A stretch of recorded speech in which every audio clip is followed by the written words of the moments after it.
हमारे पिताजी मानते थे, हमारे दादा मानते थे, इसलिए हम मानते थे। फिर वो सांप्रदायिक हो जाएगा, जानेगा नहीं। अगर जानेगा तो कभी सांप्रदायिक नहीं।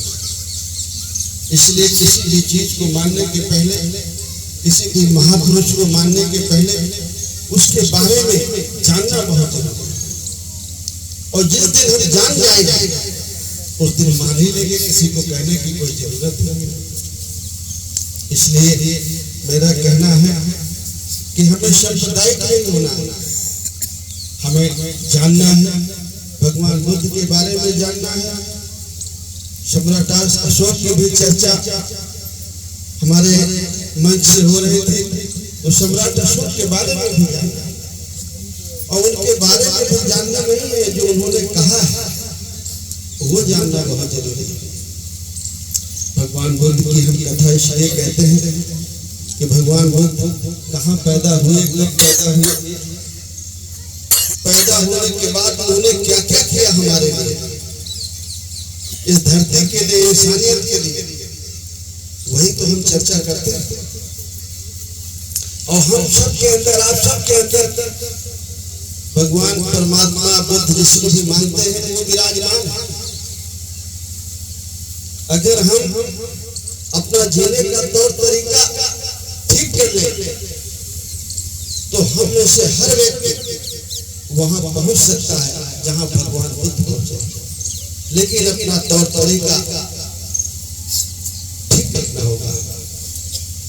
मैं भगवान बुद्ध में आस्था रखते हुए, भगवान बुद्ध को मानते हुए मैं थोड़ा सा दूसरे रास्ते पर हूं। मेरी आस्था में कोई कमी नहीं है, लेकिन भगवान बुद्ध का रास्ता राजमहल छोड़ करके जंगल की तरफ था, मेरा रास्ता जंगल से राजपाट की तरफ। इतना फर्क कर सकता। मैं आपको ये कहता हूं कि आपको अगर भंते बन जाना है तो सब कुछ दुनिया में छोड़ देना है, तो फिर वही रास्ता। लेकिन अगर गृहस्थ आश्रम में रहना है, शादीशुदा है, पत्नी है, बच्चे हैं, तो फिर वो जीवन, गृहस्थ आश्रम का जीवन जीने के लिए भगवान बुद्ध को मानते हुए फिर आपको राजनीति की तरफ बढ़ना पड़ेगा, राजनीति की तरफ जागरूकता बढ़ानी पड़ेगी। अशोक ने कहा है, अशोक के सम्राट अशोक की शिलालेखों को कभी आप पढ़िए या पढ़वाइए। सम्राट अशोक ने कहा है, ये मेरे पुत्रों, प्रपुत्रों, शासक बनो, महास्थविर बनो, राजा बनो और महास्थविर बनो, धर्मगुरु बनो। छोटे से पूर्ण बन जाओ, वहां के ऊपर पहुंचो। ये सम्राट अशोक का उपदेश है। हम इन बातों को कुछ मानते हैं अधूरी और कुछ उसमें मिलावट कर देते हैं। न हम इधर के हो पाते हैं, न हम उधर के हो पाते हैं।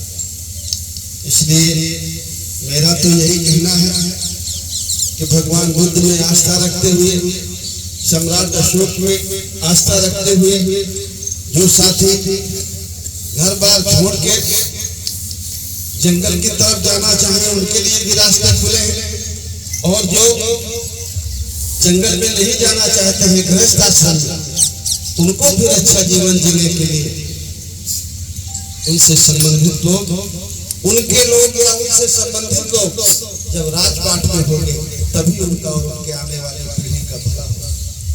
वैसे मैं एक चीज बताऊं, भगवान बुद्ध के जमाने में जब भगवान बुद्ध, ये तो कथा की बात है, लेकिन बीच में मैं थोड़ी सी बात कह दूं। जब भगवान बुद्ध चले गए, 6 साल बाद उन्हें ज्ञान प्राप्त हुआ, और जब लौट के आए और जब वो प्रवचन करने लगे, घूमने लगे, तो बहुत सारे लोग भगवान बुद्ध के साथ में चल दिए, घर बार छोड़कर। नए नए बच्चे नौजवान बच्चे, बहुत सारे लड़के जो नौजवान थे और भगवान बुद्ध के साथ चले गए। बड़े पैमाने पर जिधर बुद्ध जाते सब कोई बुद्ध के साथ चल गए। वो उस समय का चीज अगर आपको मैं ध्यान दिलाऊं तो आज भी लोग डरते। आज अगर आपका बेटा कह दे कि मैं साधु होने जा रहा हूँ, भक्ति होने जा रहा हूँ, तो माँ बाप झिझक जाते, चार हो तब भी झिझक जाते। सही है कि गलत है? ये भगवान बुद्ध के जमाने का डर आज भी बैठा है। नए नए लड़के शादियां हुई थी, भगवान बुद्ध की विचार ऐसे थे जिधर से निकल जाते थे, सब चल दिए भगवान बुद्ध के रास्ते।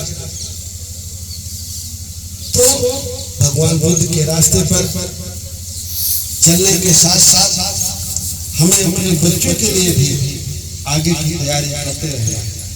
लेकिन अगर भगवान बुद्ध के बताए हुए रास्ते पर चलेंगे तो बहुत अच्छी तैयारी कर पाएंगे।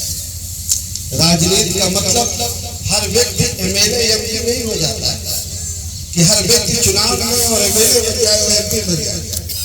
राजनीतिक जागरूकता का मतलब है कि जिसको हम चुनने जा रहे हैं, जिसको हम बना रहे हैं, वो हमारे बारे में और हमारे बच्चे के बारे में, हमारी माताओं और बहनों के बारे में क्या वो अच्छी सोच रखता है? वो हमारे लिए कुछ करेगा या हमें खाली बेवकूफ बनाएगा? जब आप जानते रहेंगे कि जिसको हम चुनने वाले हैं इसी से सब कुछ होना है, तो आपसे कभी गलत चुनाव नहीं होगा। जब आप चुनने वाले या वोट देने के विषय में जानते नहीं, समय आया वोट दे दिया, थोड़े पैसे मिले वोट दे दिया, दारू बटी वोट दे दिया, धर्म के नाम पर वोट दे दिया, मजहब के नाम पर वोट दे दिया। उस समय आपके दिमाग में नहीं है कि वोट है कितनी बड़ी चीज। वोट से वही बनता है जहां अशोक बैठे। उस जमाने में लोकतंत्र नहीं था, प्रजातंत्र नहीं था, युद्ध होते थे। जो राजा एक राजा को हराता था, लाखों सेनाएं मारी जाती थी, सब राजा है। और राजपाट में जाना तो बहुत कठिन काम है। कहते हैं सम्राट अशोक को घर में ही युद्ध करना पड़ा है राजपाट के लिए और जनता के हित के लिए अपने भाइयों से ही संघर्ष करना पड़ा। तब राजपाट में गए और आज हम उनको याद करते हैं कि दुनिया याद करती है कि भारत में कोई राजा था। पूरी दुनिया, पूरा विश्व सम्राट अशोक को याद करता है। लेकिन ऐसे व्यक्ति को घर में परिवार से युद्ध करना पड़ा। कहते हैं खून की नदियां बहा, तब वो वहां पर पहुंचे। तो आज राजपाट में जाने के लिए तलवारें नहीं चलानी, लेकिन युद्ध वही है, युद्ध वैसे ही है। तलवारें बंदूकें नहीं चलाई, लेकिन सेनाएं उसी तरह। एक तरफ भारतीय जनता पार्टी की सेनाएं हैं, एक तरफ समाजवादी पार्टी की सेनाएं हैं, एक तरफ कांग्रेस पार्टी की सेनाएं हैं। हम भी सेना का गठन कर रहे हैं। यही है ना, आप देख रहे हैं ना, वैचारिक युद्ध होता है ना, और एक जीत जाता है, वही सत्ता में पहुंच जाता है। तो वैचारिक युद्ध जिसके साथ ज्यादा लोग खड़े हो जाते हैं वो सत्ता में बैठ जाता है। और पहले का राजा भी, पहले का शासक भी उसको भगवान का दर्जा देते थे, और आज का शासक भी भगवान के बराबर होता है। उसकी कोई बात रखते नहीं, उसने जो कह दिया वो कह दिया। ये बात मन में बैठा है। INDC नेटवर्क, बदलते भारत के साथ।